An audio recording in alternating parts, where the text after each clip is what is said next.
बिस्मिल्लाहिर्रहमानिर्रहीम। मैं अहमद रहमान। और जो मेरा आज का टॉपिक है वो है inductively coupled plasma and direct current plasma.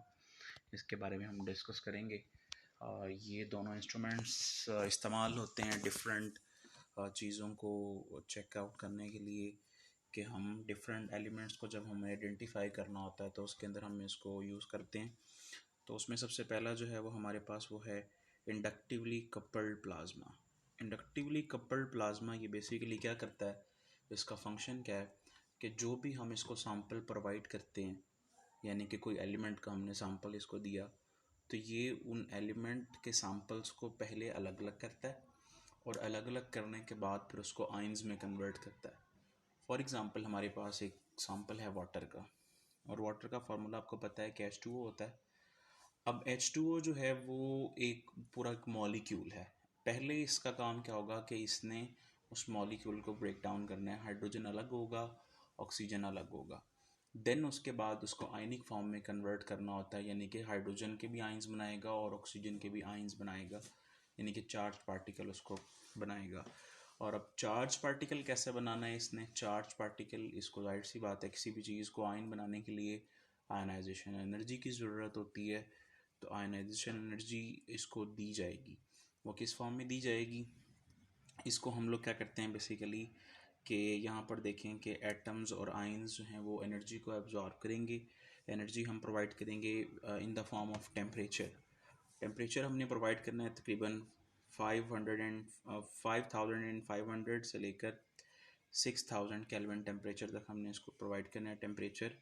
और आर्गोन गैस की मौजूदगी में जब हम ये टेम्परेचर प्रोवाइड करेंगे तो आयंस में कन्वर्ट हो जाएगी, कोई भी चीज़ आयंस में कन्वर्ट हो जाएगी, बिकॉज हाई एनर्जी जो होती है, बेशक वो टेम्परेचर की फॉर्म में हो या लाइट की फॉर्म में हो, वो चीज़ों को आयोनाइज करती है। तो आपके वो जो सब्सटेंस होगा वो आयंस में कन्वर्ट होगा और उसके बाद उसको डिटेक्ट कर लिया जाएगा कि इसके अंदर कौन कौन सी चीज़ मौजूद है।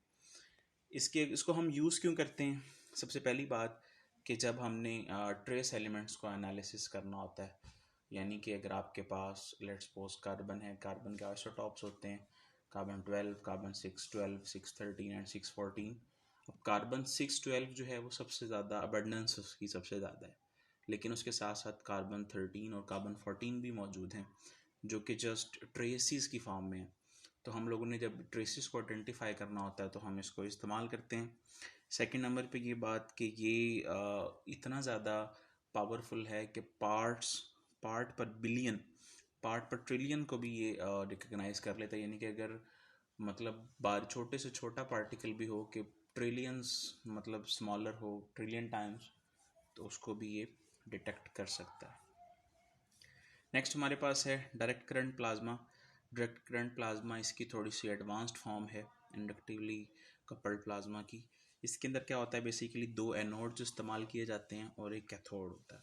जो दो एनोड साइड पे आपको नज़र आ रहा है कि जो नीचे डायग्राम के अंदर देखें, जो दो एनोड्स लगे हुए हैं वो बेसिकली ग्रेफाइट के होते हैं, और जो आपका कैथोड होता है वो टंगस्टन का बना होता है। और इसके दरमियान भी अगेन आर्गोन गैस इस्तेमाल की जाती है। आर्गोन गैस को इस्तेमाल हम लोग इसलिए करते हैं because this is inert gas, वो रिएक्ट नहीं करती इनके साथ, ठीक है।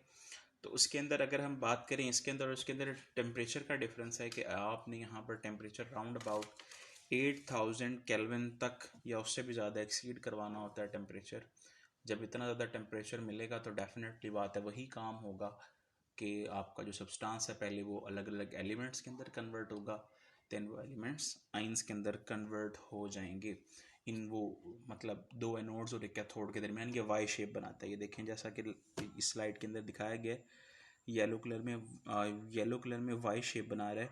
तो ऊपर कैथोड है और नीचे दो एनोड लगे हुए हैं। जो एनोड हैं वो बेसिकली अगेन मैं रिपीट कर रहा हूँ कि वो ग्रेफाइट के होते हैं, और जो आपका कैथोड होता है वो टंगस्टन का होता है।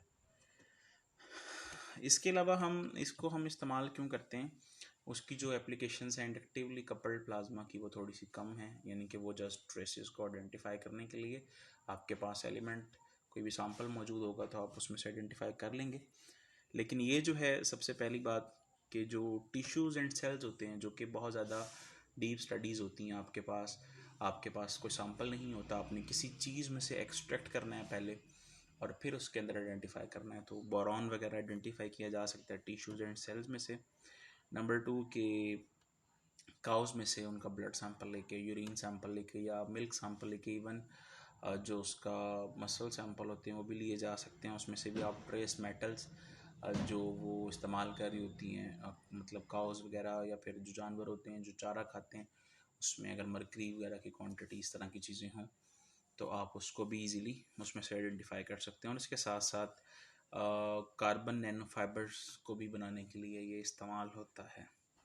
This is all about today, और thank you in for your cooperation. Any question?